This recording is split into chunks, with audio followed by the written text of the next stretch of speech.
The broadcast is now starting. All attendees are in listen-only mode. Good afternoon, everyone. Thank you for joining our inaugural Bioinformatics webinar session today. For those of you who I have not had the opportunity to meet, my name is Rito Lleras. I'm the Bioinformatics FAS Manager at PacBio, and today I'm filling in for your local Bioinformatics FAS, Matthew Seaton, who I am happy to say has recently welcomed a new baby girl into the world. So for this inaugural webinar, I'll be presenting on his behalf the best practices for working with PacBio tools, both SmartLink and Developmental on the command line. This is the first in a webinar series that we are launching as the Bioinformatics FAS team. In this webinar series, we'll be allowing you, the user, to have an interactive and informal mechanism for being able to hear about all the latest and greatest bioinformatics tools and voting on the topics that you want to be kept up to date about. So at the end of this presentation, there'll be a poll. I highly encourage you all to vote in that poll, and that you can help directly steer the content that we ultimately present to you for each of these individual webinars. With that being said, let's go ahead and get this show on the road.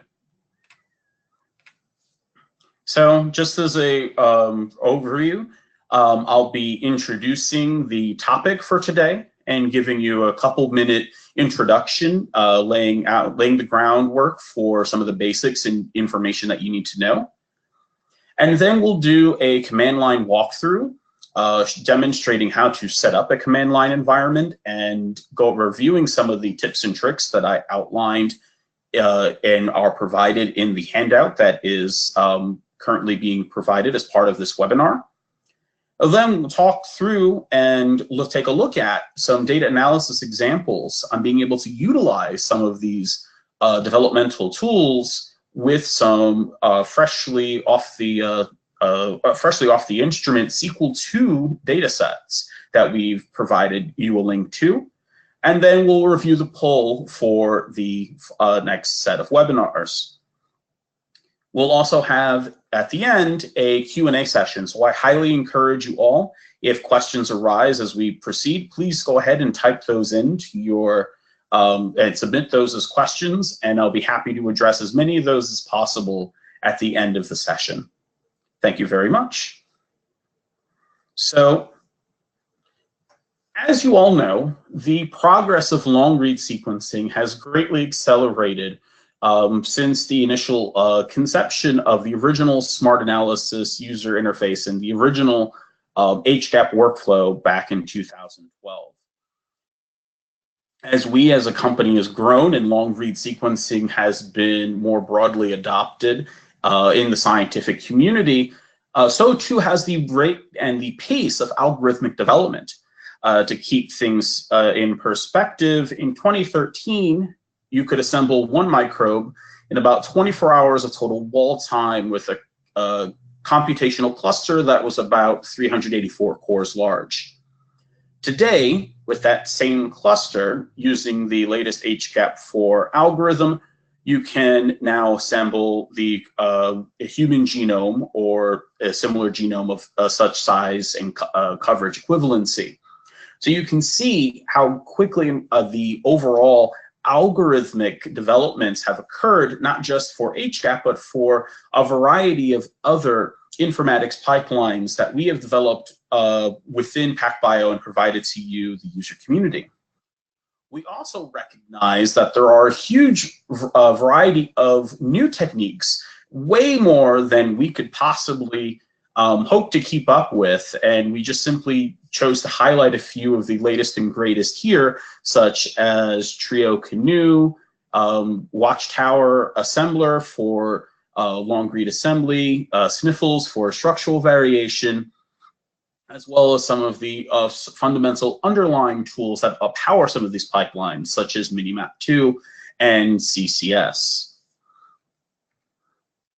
So fundamentally, we needed to be able to not only provide you a mechanism for utilizing these tools in their production state, but also we wanted to provide you some guidance for how you can incorporate some of these third-party tools, as well as some of the previews into some of the more developmental work that we're doing, and how do we ultimately interweave those into various command line pipelines for doing customized analyses.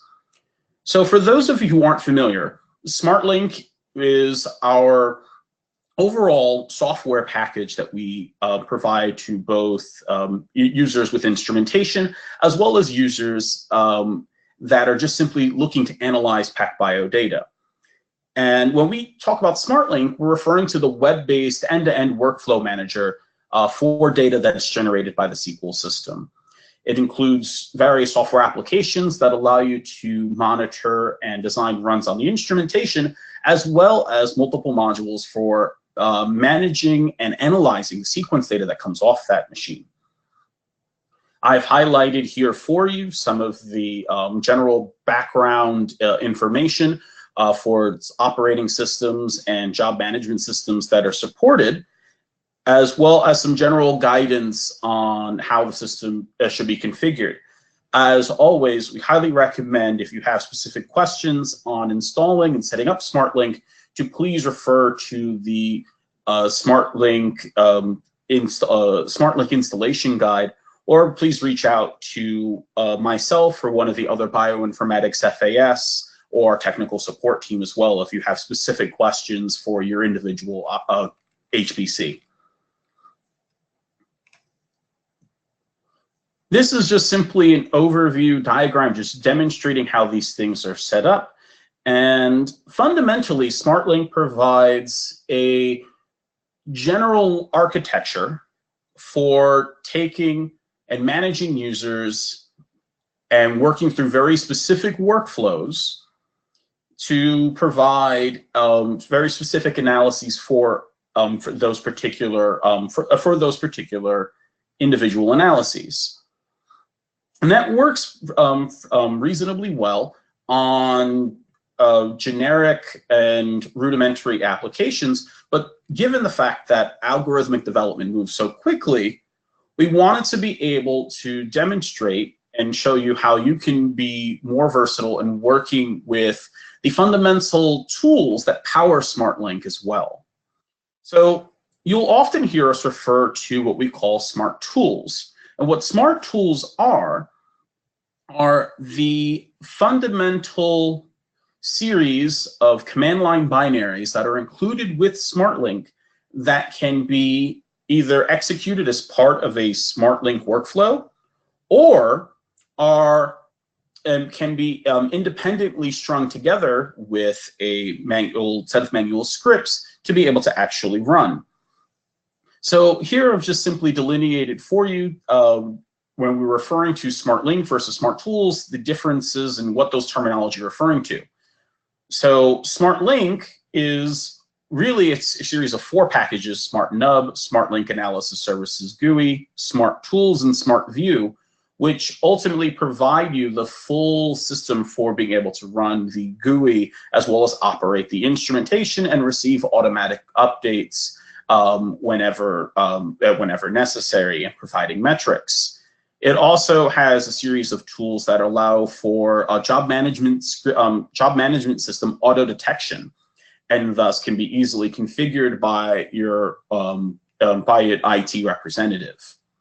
Smart Tools, on the other hand, if you choose to use a Smart Tools only installation, and we'll demonstrate how to do that momentarily, it only provides to you the actual binary tools that are being invoked for the analysis portion of SmartLink. So there's no GUI services available, no SmartView or installer prompts. And so it's really meant to give you a set of production capable tools, but without all of the other bells and whistles associated with running the instrumentation. And thus it would allow for only command line use of these tools only, and the job management system must be configured manually. And that's a key thing to note, particularly if you're looking to perform a large-scale analysis. You'd want to make sure that you have a good familiarity with your job management systems as part of doing so. Now, moving away from production tools into the world of developmental tools, we want to first take a step back and talk a bit about how we've chosen to deploy those and distribute those to you, the end user. And as a company, we've focused our efforts into taking all of our tools and putting them in what's called BioConda. BioConda is just simply a repository utilizing the overall Conda architecture. And Conda is a package and environment management system for pretty much any language that you can think of that runs on Windows, Mac OS, and Linux, and fundamentally is included in all versions of both Anaconda and MiniConda. Anaconda and MiniConda are two different mechanisms for utilizing this Conda package and environment management system. And then the BioConda is a specific Conda channel, and in Conda terminology, a channel refers to a repository where you can actually find a particular set of tools. And in this particular case, BioConda focuses on bioinformatics software deployed and usable in 64-bit Linux and Mac OS X architectures. And it provides an easy mechanism for being able to sandbox particular sets of tools and be able to run very particular sets of tools together and easily reproduce and share packages, environments, and notebooks. So we provided some general guidance on where to find Anaconda and MiniConda for those of you who may be interested, and we'll go through this exercise momentarily on the command line. But the key thing to note is that whether you're using Anaconda or MiniConda, you want to use the installations that specifically focus on Python 2.7. At this time, all PacBio tools are built for support within Python 2.7. Not all tools yet have Python 3 support. So if you install Anaconda or MiniConda utilizing Python 3 as the backbone, you will run into compatibility issues. So please, when you go to grab Anaconda and MiniConda, make sure that you grab the Python 2.7 distributions. Now, not everyone necessarily has installation privileges on their system.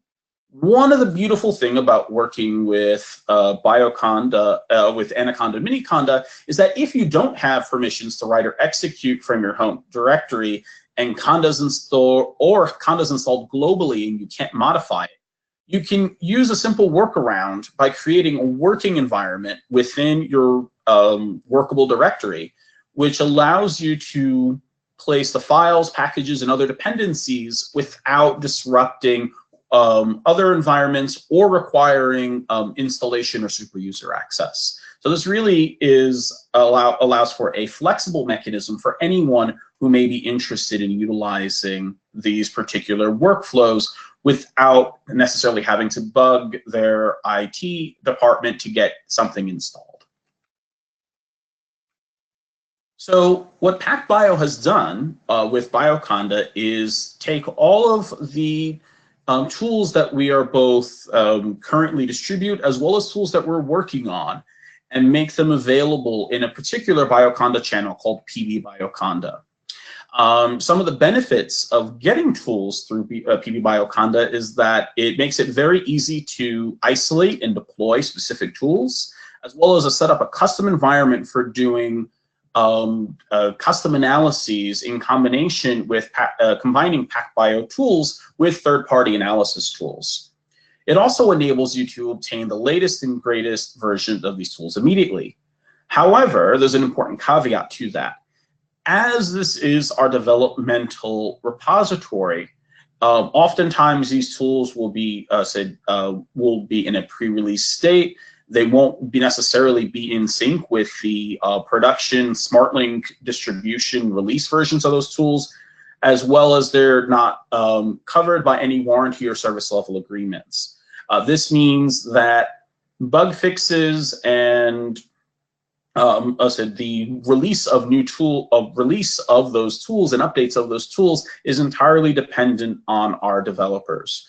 So if you run into questions, you can reach out to your Bioinformatics FAS, and we'd be happy to voice whatever concern or problem that is to the developers.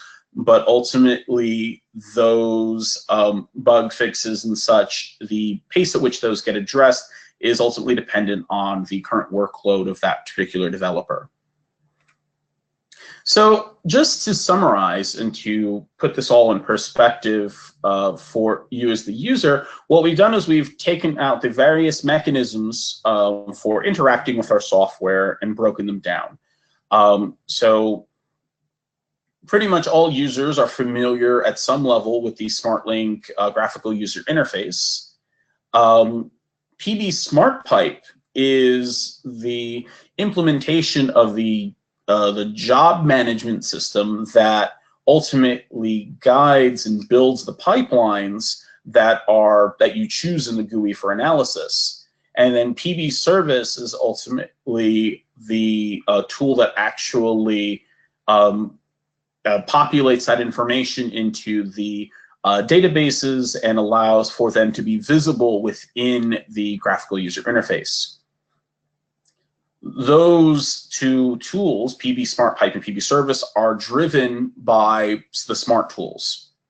And so you can choose to interact with SmartLink at any of these different levels. These three, the SmartLink GUI and PB Service ultimately allow for these various jobs to be visible to GUI, whereas PB SmartPipe, Smart Tools, and BioConda, which is our developmental workflow, as we've just discussed, do not.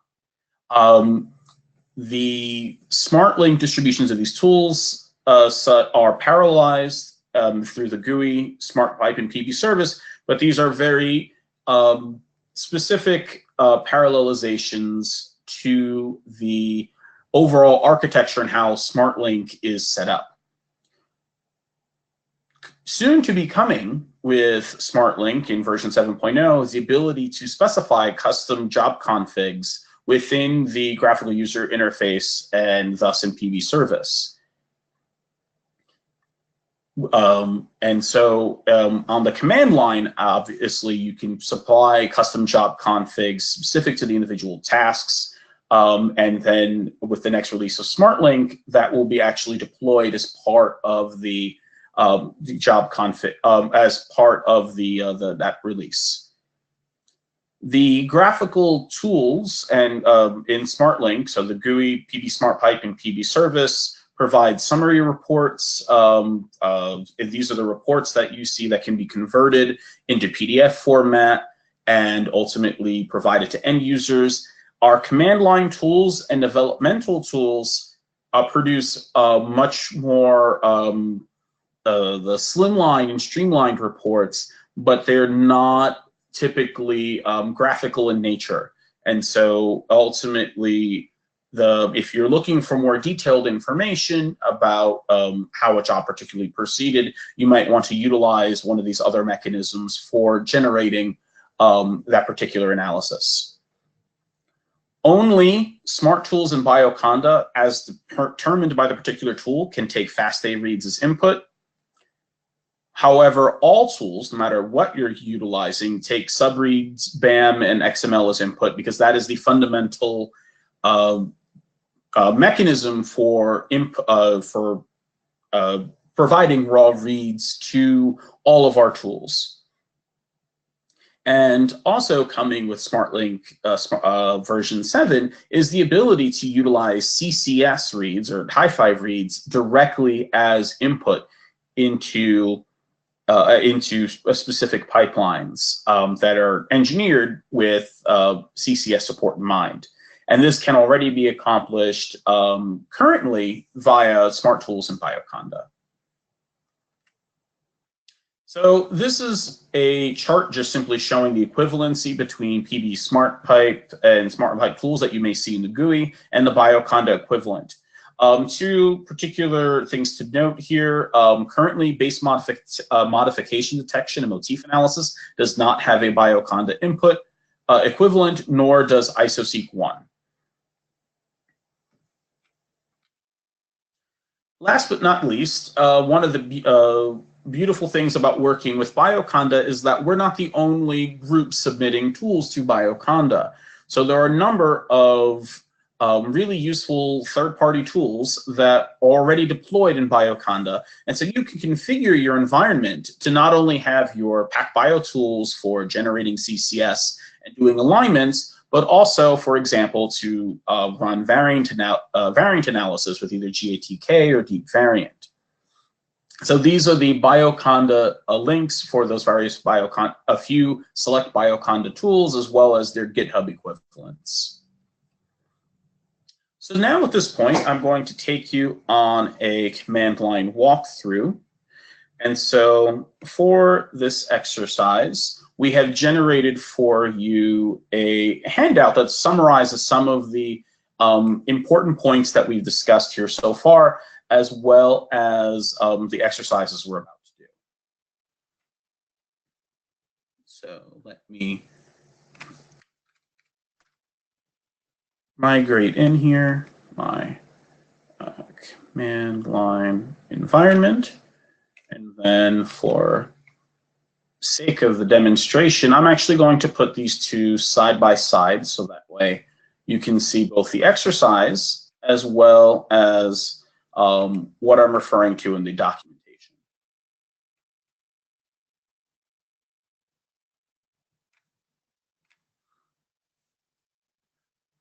So first and foremost, if you're interested in running our production tools, but only interested in looking at the tools on the command line and don't want a full SmartLink installation, we've provided the installation instructions for running and installing Smart Tools. The key thing in mind here is you'll visit our website at pacb.com/support/software-downloads to enter your contact information and provided the link to the Smart Tools installer, as well as the installation guide and release notes. You'd simply copy this to a folder in your HPC and unzip that zip file. And in your software installation directory, you'll then simply change the permissions on the .run file, and then you'll execute the .run file, but with the specific flag of the Smart Tools only. When you do that, what you will see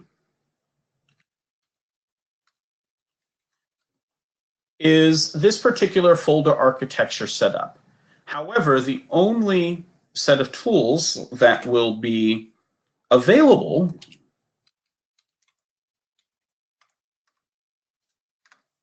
are in the Smart Commands bin directory. So here you can see I didn't need any installation privileges for doing this, but I now have the compiled executables for essentially all of the individual production level tools on the command line that I could need for SmartLink. So I can invoke from this directory here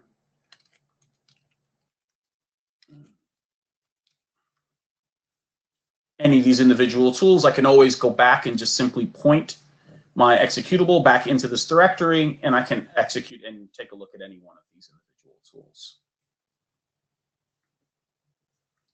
So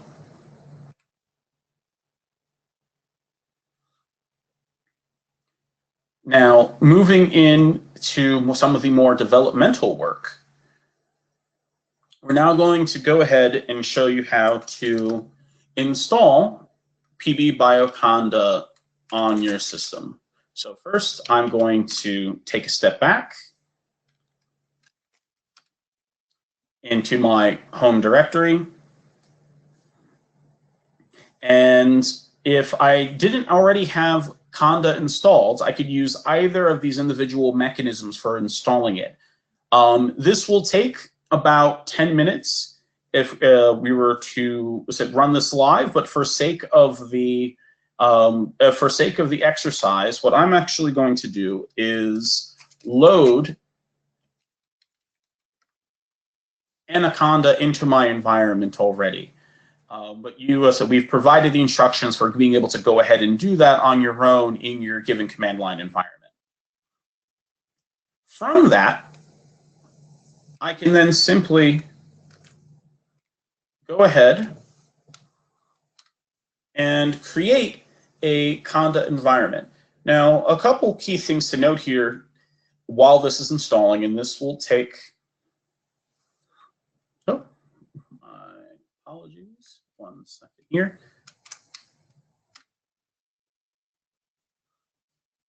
While this is going ahead and installing, a couple key things I want to point out. First, just as a reminder, I'm specifically specifying Python 2.7 for the environment that I'm creating. Secondly, and as just demonstrated above, I can make as many of these environments as I want. I just simply need to specify the name. So let's say I'm working on a couple of different projects. One project is an ISO-seq project. A second project is a whole genome variant discovery project. I can simply denote and keep track of everything and all the tools and all the workflows that I've used for those individual workflows just by simply creating a new environment. And so I don't have to risk potentially disrupting my ISO-seq deployed workflow in my whole genome variant calling in my home genome variant calling workflow as well. So this gives you a really simple and easily deployable mechanism for going ahead and actually being able to set these tools up. So as you can see, it's going to install a number of other dependencies that are necessary. Go ahead and say yes. And it will go ahead and download and set all of these up for you. This will be another approximately minute to minute and a half.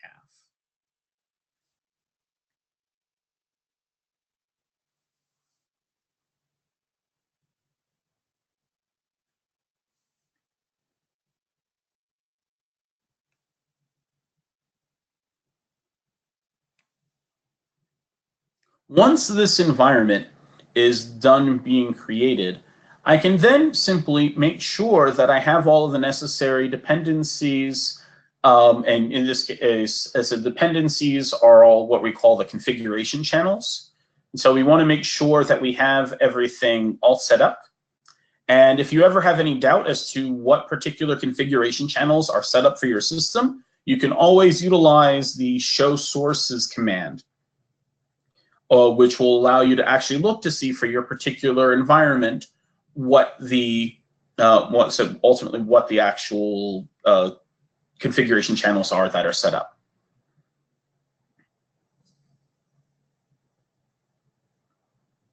Once my overall environment is then taken care of, I'll then go ahead and install a couple different tools from the BioConda, PB BioConda repository. The first is PB Core Tools, and I always recommend if you're going to be doing anything with the long breeds, start with PB Core Tools. This includes a lot of the basic dataset manipulation commands. And so from here, you can actually manipulate the BAM files, you can split them, you can sort them, so on and so forth. And those are all incorporated within PB Core Tools. And PBCCS is the newest version of our CCS generation algorithm, which has employed a new sliding window approach to be able to actually speed up the CCS calling process from being a quadratically scaling algorithm to a linearly scaling algorithm. So that results in a huge improvement in the overall runtime for generating CCS. So now that my environment's all set up, I can simply show here just to make sure that everything is properly deployed. So here you can see for this particular SID environment, I have Conda Forge, BioConda, and defaults already deployed. So I can just simply go ahead.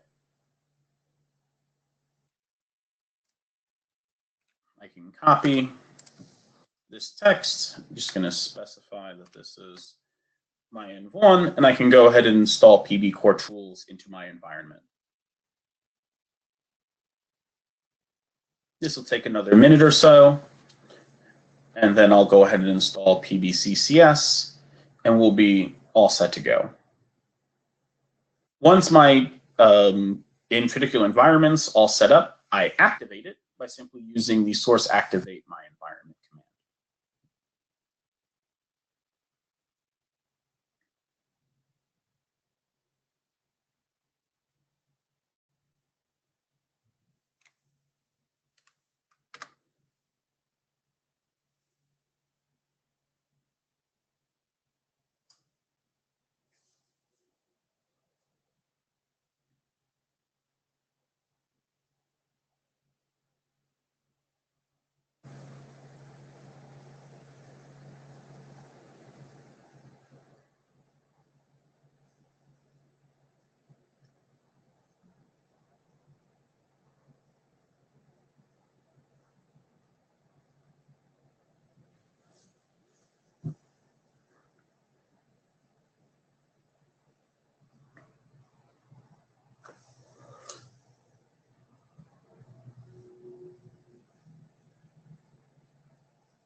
So while this is finishing deploying, what we've done for today for our exercise is we've actually gone ahead and provided to you links to the subreads BAM and subreads BAM PBI index file for a brand new SQL2 Smart Cell run for ISO-seq data. What we're going to demonstrate for you is how to take that data, subset it down, and ultimately run the newest version of CCS utilizing the 3.4.1 version of CCS that's included with BioConda in this directory. One key thing to note is that this file is extremely large, and as soon as this is done, I will show you just how large that is. It's almost 500 gigabytes. And so I've already gone ahead and put this in my home directory and subsetted it for time to expedite the exercise. But you're free to go ahead, follow this links, and download that data. Took us about 6.5 hours to download it onto our own system, from the web here, and then go ahead and subset that out. Okay, so we're just about done here. We'll then just go ahead. One last package to grab.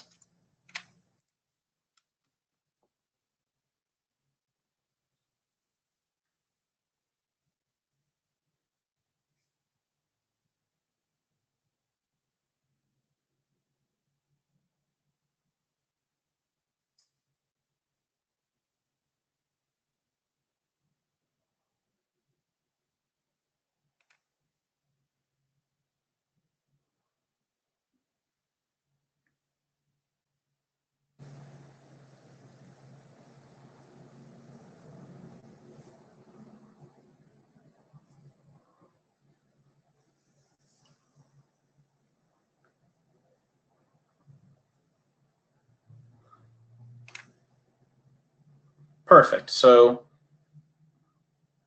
PBC. I forgot to change this, didn't I? Yep. There we go. So if I go ahead and run that, I'll have the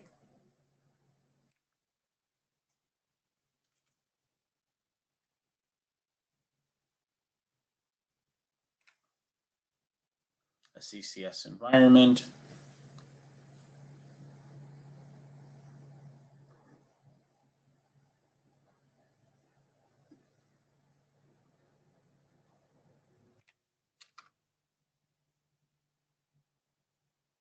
So as you can see, just in a few minutes, we're able to go ahead and completely set up an environment for ourselves to be able to go ahead and work in.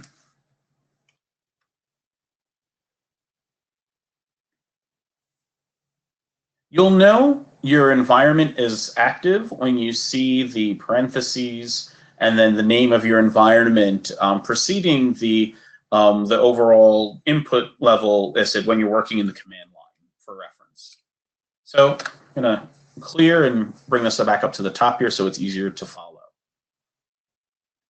So I've already gone ahead and brought this data into my directory. If I do an LL on that, you can see that this file is extremely large, just under 500 gigs. So what I've gone ahead and done is run this command here.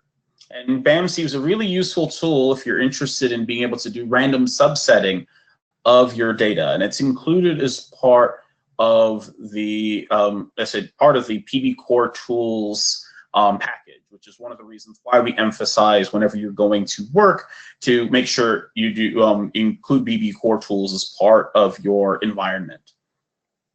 If you go ahead and run this tool, and I'll show you how long this tool how long this tool runs in a moment here.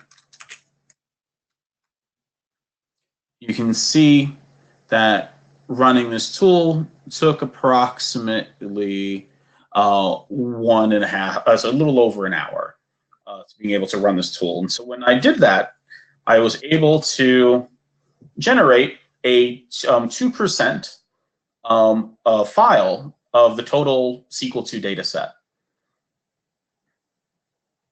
Now,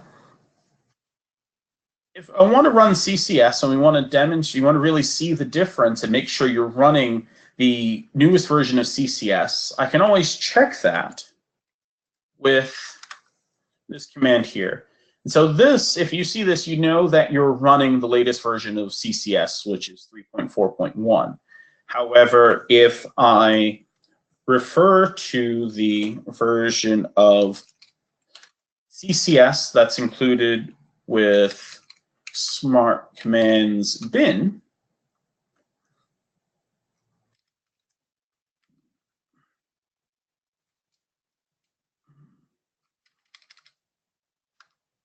so if we do a /CCS version here, you can see that this is an older version of CCS. So if you're interested, you feel free to do the comparison test on CCS 3.4.1 versus 3.0 on your new BAMC data. In this particular context, what we've gone ahead and done is we've then taken this 2% data set and generated all the CCS reads that are at least 99% accurate with this rich QVs tag enabled. I'll demonstrate why that's important in a second. So when you run this command, and this command will take on a 4-core machine about 6.5 hours. So let's do a VI. Back. VIs to CCS. So we've gone ahead and converted this to SAM for you, so that way this is easier to read.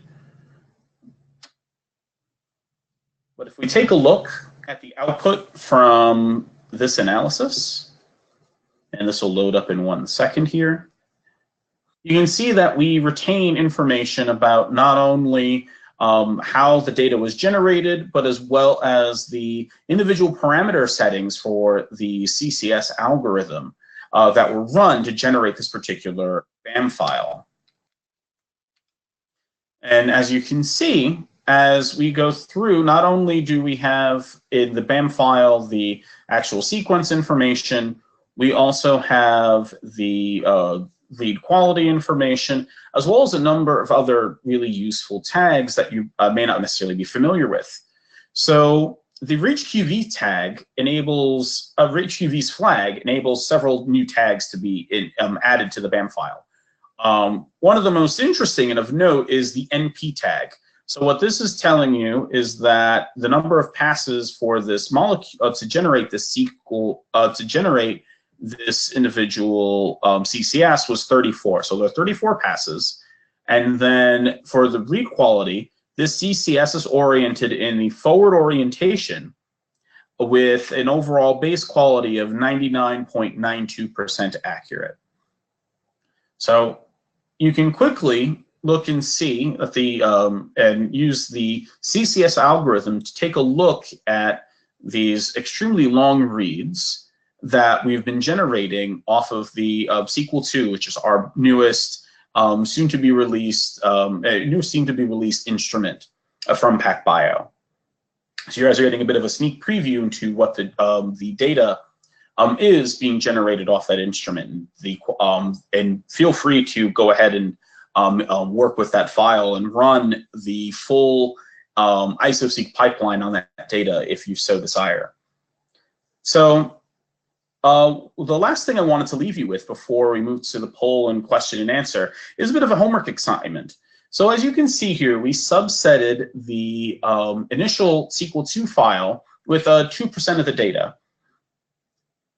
We also wanted to demonstrate the equivalent of if you utilize the dataset tool to be able to chunk that data in 50 individual chunks, or essentially 2% of the data, and be able to actually run the CCS algorithm through each of those individual chunks with that exercise.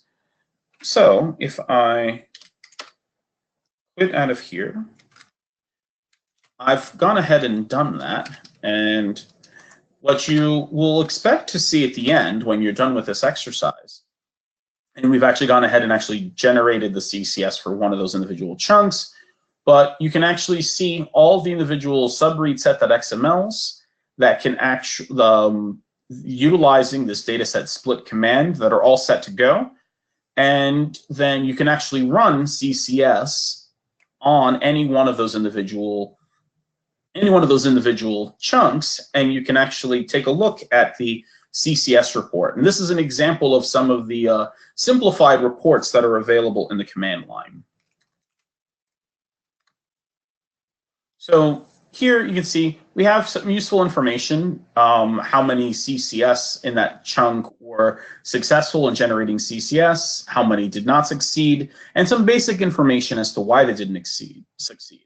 And here you can see the majority mechanism for why they didn't succeed is that they didn't have enough full passes around the molecule, which for by default for the CCS algorithm is 3. So with that, feel free to go ahead and work through this exercise on your own time. We hope that the exercise itself were really informative. And with that, I'd like to now open the floor for both to introduce the topics for potentially for the next webinar series, as well as open the floor up to general question and answer. So for our next webinar, which we're looking to host in early May, these are the current topics available via our survey that we're currently hosting. We were looking at potentially hosting a detailed walkthrough on variant calling, both in amplicons and whole genome with CCS reads. So taking the output from this workflow and work proceeding further. Also looking at tips and tricks for job distribution on the command line with PacBio. Running a how-to exercise on finishing microbial genomes with PacBio data, as well as doing assembly, particularly with CCS algorithms, generated with the PacBio instrumentation. And if none of these topics particularly tickle your fancy, please feel free to reach out to myself or to Matt or any of the other Bioinformatics FAS and suggest what topic you'd like to hear about. So feel free. I encourage you to vote on the survey, and I also encourage you to go ahead and pass this along to your colleagues and friends. These webinars are open session, meaning anyone can join them. So please stay tuned for future ones, and we hope that this initial session has been really informative for you. So at this point, I'm going to open this up. I said open the floor for a question and answer. So wanted to see, are there any questions on what we've presented today that you'd currently like to have addressed?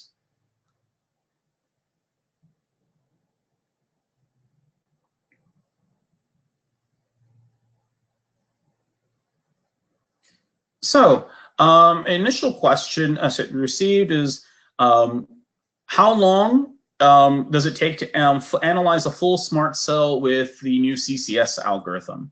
And that's an excellent question. So one of the key things of the new CCS algorithm, as I mentioned, is that it now scales on a linear basis. And because of the fact that each individual zero-mode waveguide is an independent observation, the entire CCS algorithm now is massively parallelizable. So with a 384 core machine, the quote-unquote large HPC configuration on the current SmartLink installation guide, you can analyze that data with approximately you can analyze that data in approximately 26 hours total wall time for a Sequel 2 cell from the soon-to-come instrument, and on a current Sequel, a cell on the current Sequel instrument in about 6 to 8 hours. Are there any other questions as far as working on the command line, utilizing BioConda, or anything of the like before we wrap this up?